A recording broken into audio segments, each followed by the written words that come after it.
All right, hey everyone, welcome. It's Michael here. We are in Bulgaria, Sofia specifically, at the Palace of Culture, which is kind of the centerpiece place, possibly the ugliest European capital. However, there are some good things about Bulgaria, and so we're going to talk about those a little bit. We're going to talk about coming here and doing business and things like this.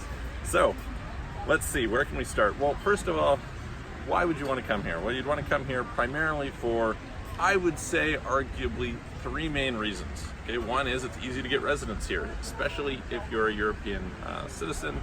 However, in general, you don't have to be, and you can still get residency here. Number two is you have pretty low tax. We'll talk about that in a minute. And then number three is, in general, your costs are quite low. It's probably the cheapest place in the EU, certainly in various different parts of, certainly among the lowest. Maybe Romania is comparable, maybe some of this, but in general, very low. So let's talk first of all about what it would be, well, from the tax standpoint. So here they have a flat 10% tax rate and 5% on dividends. So if you have foreign income from a company, you earn taxes. We'll do a video separately on taxes for you so you understand that. But you would come here, you would pay 5% tax on the dividends that you receive, which is very good. 10% would be on actual earned income.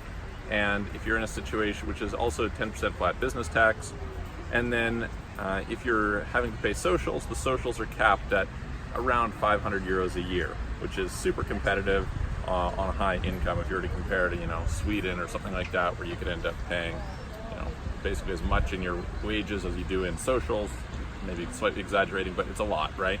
So that's going to keep your costs quite low, which brings us to the next part, which is, hey, look, what do you have in terms of low costs here? Well, first of all, food here is quite cheap. So, for example, it's very normal. They have the lev here, that's their currency. It's basically 2 to 1 with the euro. And, you can go out for a nice chicken risotto and it'll cost you 8-9 levs, right? Quite cheap. Taxis, so a taxi from the airport to the city center is about 6-7 euros. If you're to go a normal taxi ride around here, provided you don't get scammed, there's a bunch of scammer taxis, would probably typically be 2-3 euros, right? So in a lot of places you can't get into a cab for close to that. I was just in Norway recently, and to get in is like 7 euros or something ridiculous like that. Now, Norway's high, but still, this tells you a little bit about getting around is quite cheap. Rent, fairly cheap. It's not super cheap like you might expect given a bunch of other things, but certainly people can find places depending on the area that you're in. Sofia's we're talking about Sofia specifically in this case, but you could go to Varna, you could go to Burgas, you could go to Plovdiv, you could go to some other small town if you were interested in that. So when you're talking about that, it varies dramatically. Like the most expensive areas of the city are almost 10 times more expensive than the least expensive areas of the city. That being said, the most expensive areas of the city, you can still get a place for, a nice place for around 1,000 euros a month.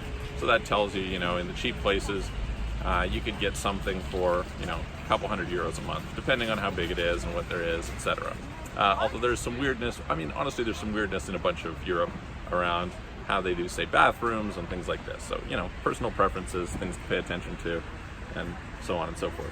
Next thing is, if you're starting a business here, first of all, it's fairly inexpensive to set up a business here, but you also would have relatively low wages.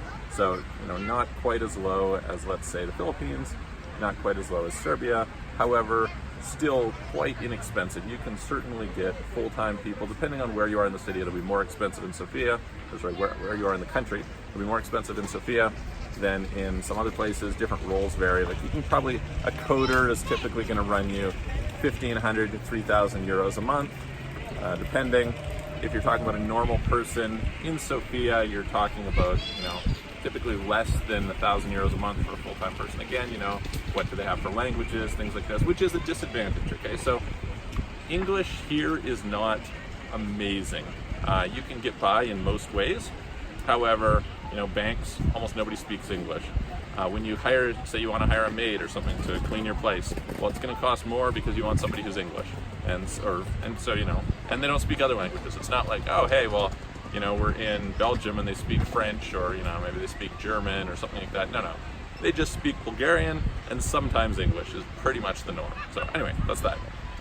This brings us to the subject of, and when you're hiring people, of course, again, the socials are low. So if you were to compare to Serbia, wages are slightly higher here than Serbia. However, the socials and stuff are ridiculous in Serbia. Whereas here, again, you're capped at around 500 euros a year. So, you know, you can basically, if you're paying somebody, let's say you're paying 800 euros a month, you know, you're adding less than a month extra wages in the form of socials. So that's pretty good. Next, and forming companies is pretty quick. You can do it in about a week, a little less. There's paid up capital is the only annoying thing, but it's insignificant, so not a big deal. You can have a minimum of like 2 levs for paid up capital if you want. What's next? What's next is residency. So how do you come in here?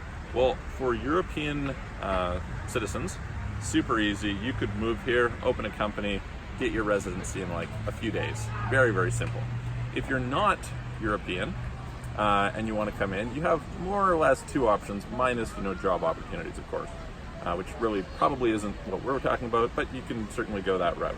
So the first opportunity is you can have a foreign company register what's called the trade representative office here, and based on that trade representative office, then you can get what's called the Type D visa. So Type D visa then allows you to go and to get your long-term residency.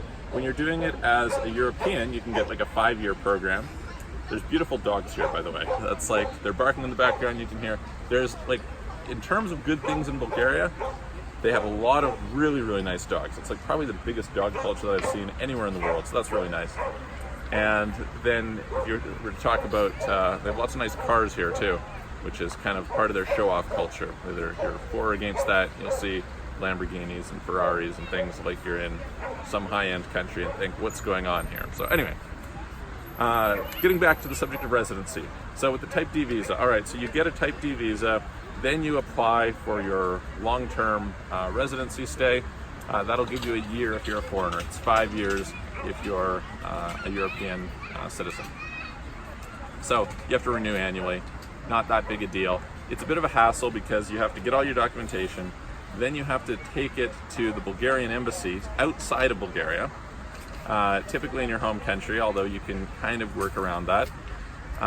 Then based on that, you're going to do an application, and then you come back like 30 days later approximately to pick up your visa. So you go through that whole process, great.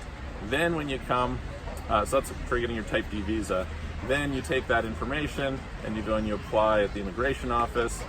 You get your, again, you do this application thing, you come back, you pick it up later. And so, not a big deal. It will cost you, I would say, you know, a couple thousand euros for sure. A few thousand would be what you should expect by the time you pay lawyers and go through this process, etc. But easy compared to, you know, immigrating to Canada or UK or the US or something like that, right? The other option you can have is you can have residency by investment, and you can actually get citizenship by investment, although their citizenship by investment program is a bit of a scam in the sense that, so you put in money, it's like €500,000 euros, and it takes you, I think it's like 5 years or something to end up getting it, or you can double the investment and get it in 2.5 years.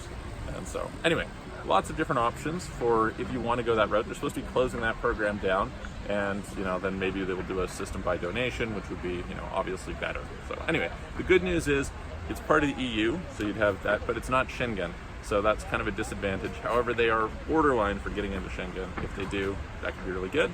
And oh yeah, banking here is fairly decent in terms of if you want to form a company here, you have that option. So anyway, we'll do a video for you on taxes in the future, and yeah, we will talk to you in the next video.